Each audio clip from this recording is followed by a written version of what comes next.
Started that one off saying a whole lot. So here we go. Hey everybody, welcome back. Come on in. I wanted to talk about something today. Let's call this a word of the day. And when you hear it, it does feel like an accusation, this word. In fact, when it's said, it's usually when people say it to you, they are actually accusing you. And the word is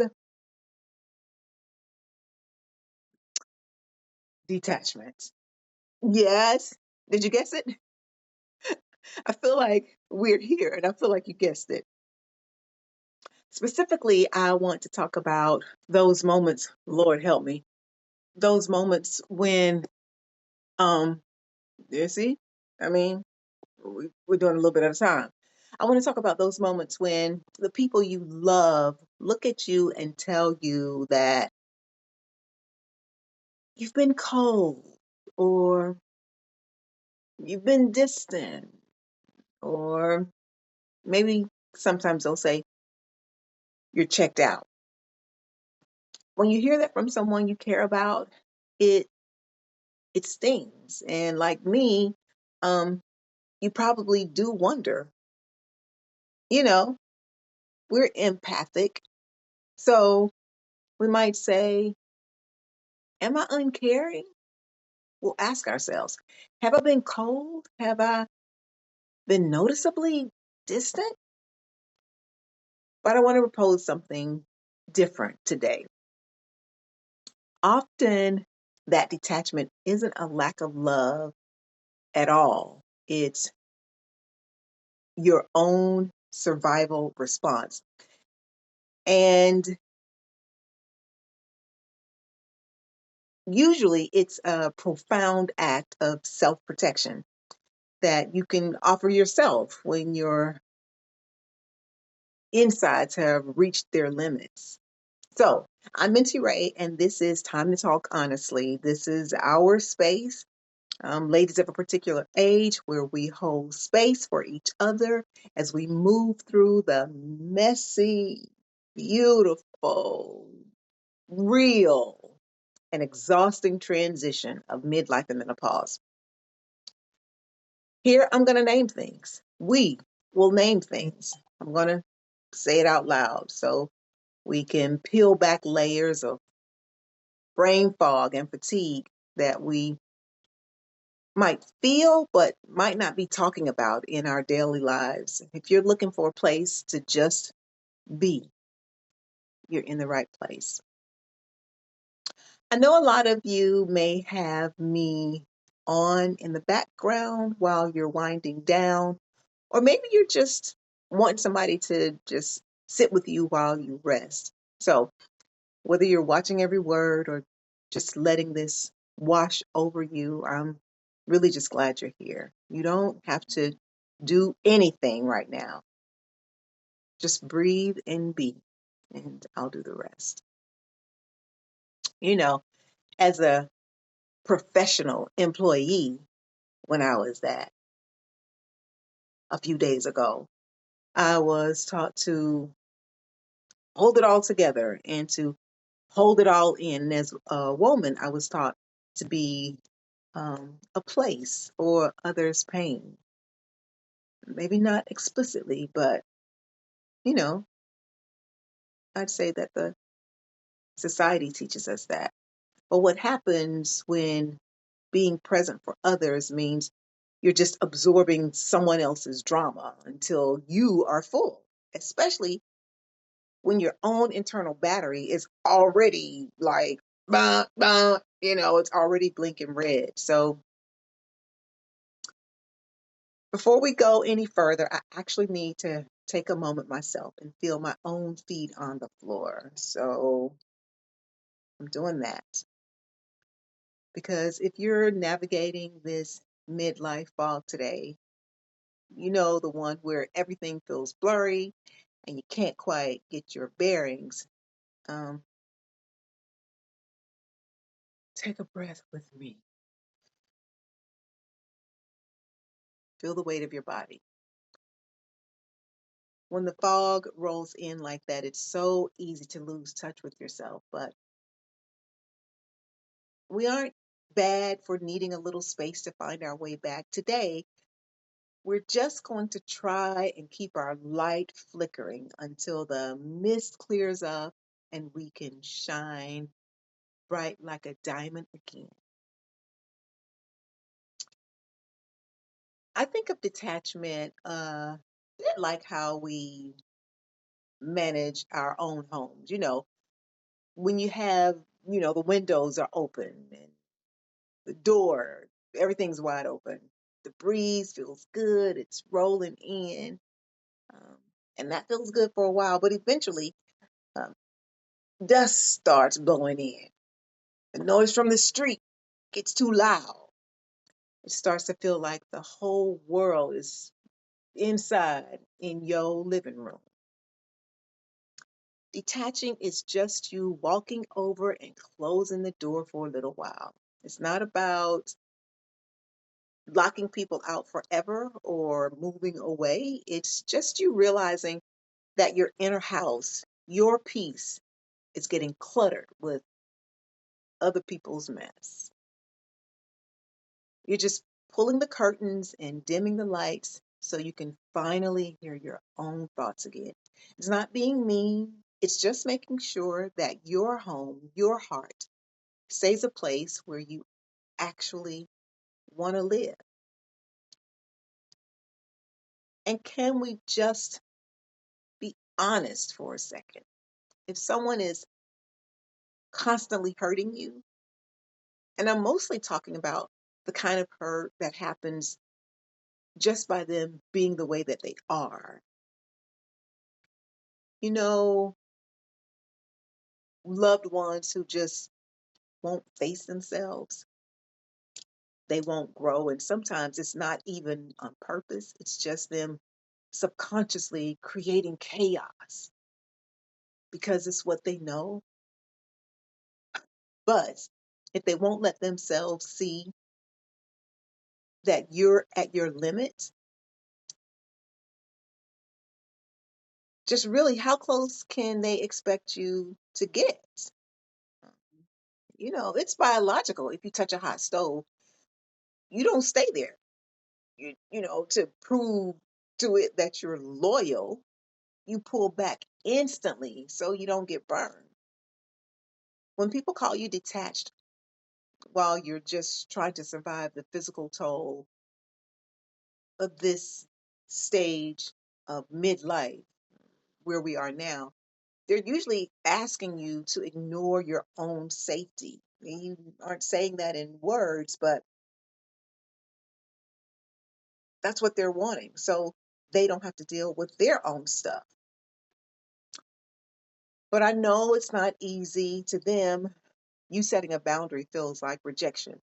They feel the distance, and you might have to sit with the discomfort of being of you being the villain in their story for a little while, just so you can stay the hero of your own health.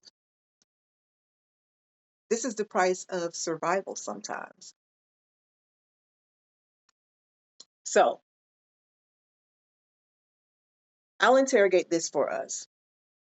When you feel that urge to pull away, ask yourself, what am I protecting?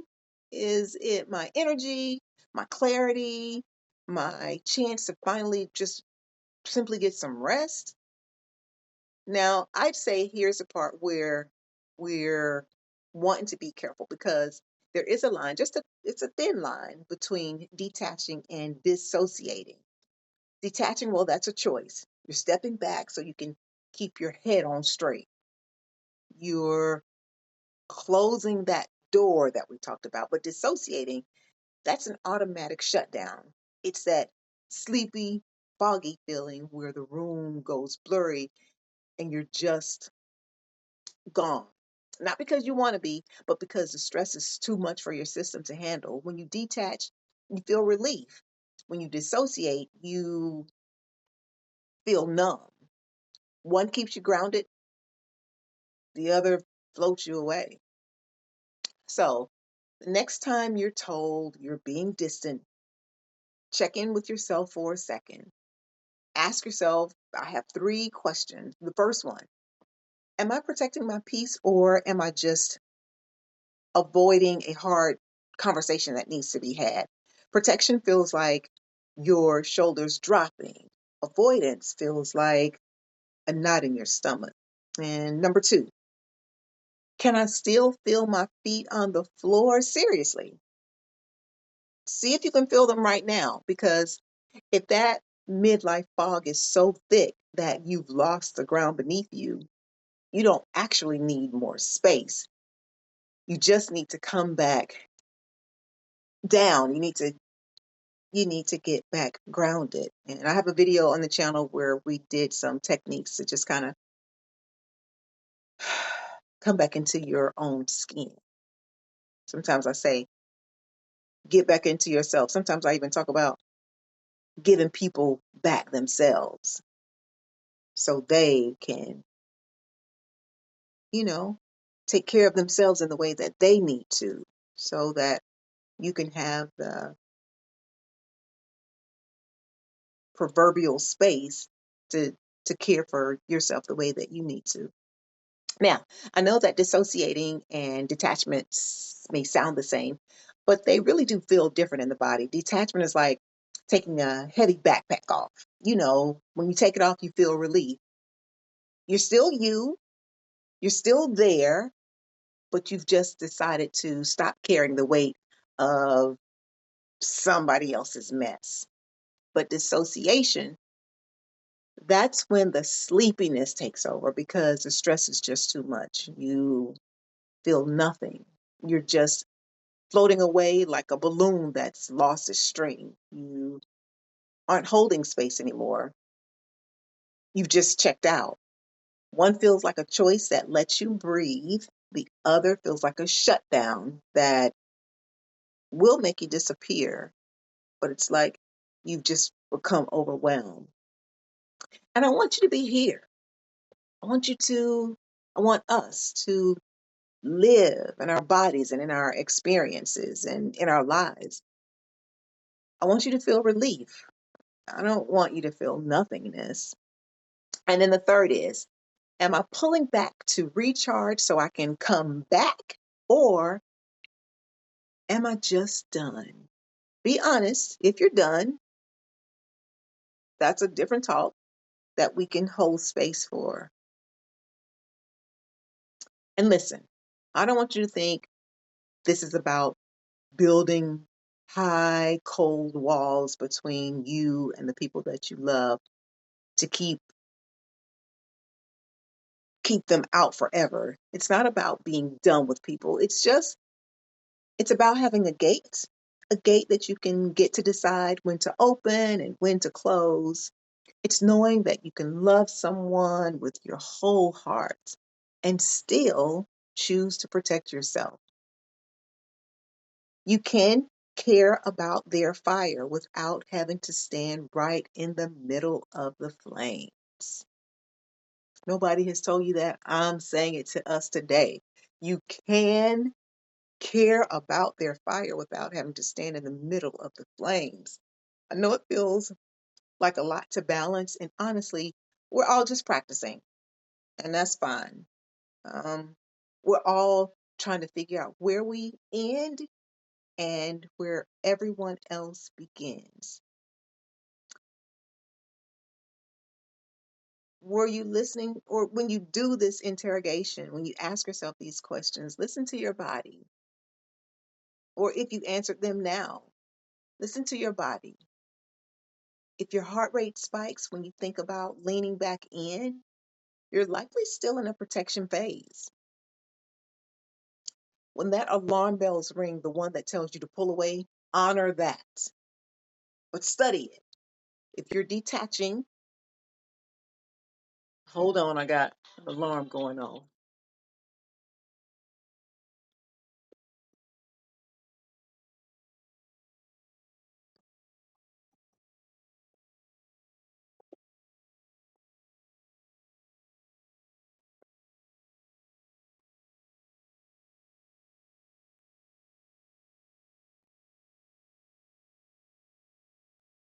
Lord, I love the drama of it all.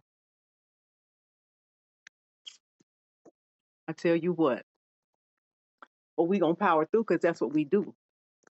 Because that's what we do. So, so what I was saying that when that alarm bell goes off, the one that tells you, that you're pulling, will honor that. But like I was saying, but do pay attention to it, study it. If you're detaching to save your mental clarity so you can show up better tomorrow, then that distance is sacred.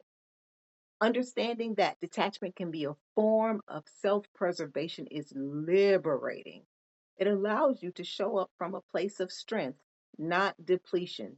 But stay curious, keep questioning your own distance. We want to be lighthouses, steady, grounded, and shining, not unreachable islands. Because what we're trying to do here is we're just trying to make sure there's enough of us left at the end of these days. Are you able to touch something right now? So, right now, I'm just touching the front of this white blouse I'm wearing. I'm just noticing the texture of the blouse. It's a reminder to myself that I'm here because we're not an island. And it's true that sometimes we need more than just a little bit of space, but sometimes all we really need is to give ourselves permission to have those boundaries. Just check in with yourself, interrogate that feeling of wanting to pull away. Is it because you need to save your energy, or is it because you've already hit the wall? I'm right here with you, and I appreciate you being here. I'm in this space with you today. I appreciate you being in this space with me today. And I hope that this gives you a lot of comfort, whether you're wide awake or just about to drift off for the day. Be gentle with yourself. And if this felt like a talk that you needed, I'd love to see you again. Subscribe, turn on the notifications too. It just makes it easier for us to stay connected. Take a deep breath, and I'll see you in the next one. Take care of yourselves.